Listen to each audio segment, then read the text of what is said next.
So back in code, we got this wrapped paragraph, and I mentioned that Vue would add certain utility classes. Well, it does. So let's define styles for them in the CSS code. You can do this anywhere, I'll do it here. And the default class names Vue will add are v-enter-from, v-enter-active, and v-enter-2.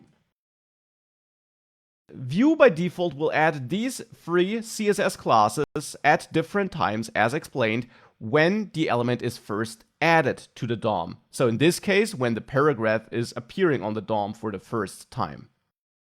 Now we can define different class styles here. We can define different properties. And we should include at least one transition or animation so that Vue is able to read the duration time from these classes, because I mentioned that this would be another key thing it does behind the scenes.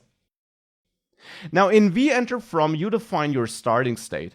And for this paragraph, that could be that it initially is invisible by setting opacity to 0, and maybe that it's moved up a little bit by setting transform to translate y minus 30 pixels. This moves it up a little bit above its real position.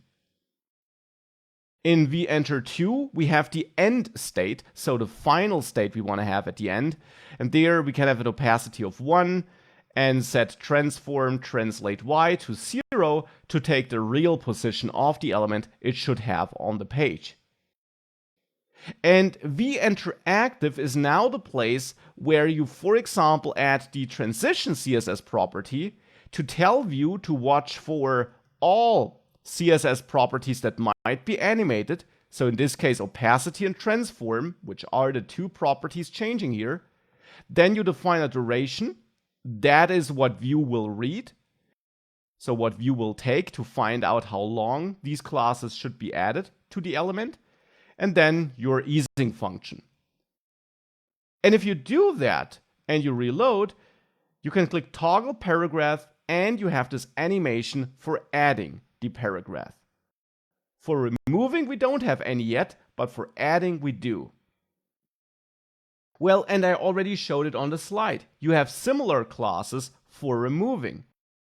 There we have the v-leave-from class. We have the v-leave-active class. And we have the v-leave-to class. And it's the same concept as for entering. We define our starting state, which for me here is the same state as the end state for entering, but it doesn't have to be the same. You can define a totally different state here, totally different CSS properties as well. That is fine. You don't have to use the same CSS properties as for adding.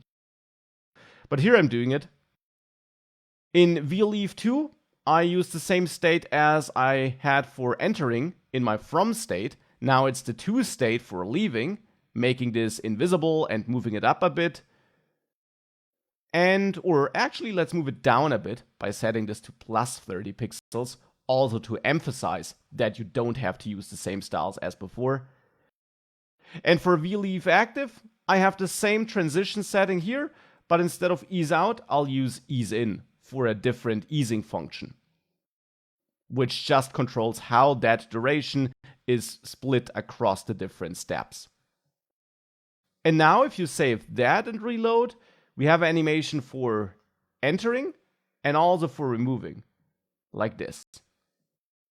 Now that is how you can use the transition component to animate the appearance and removal of HTML elements. And especially the removal is something which was harder without transition. But also for entering, you gain more flexibility with that transition component, which you wrap around the element, which does use VIF or VShow, and which then should be animated.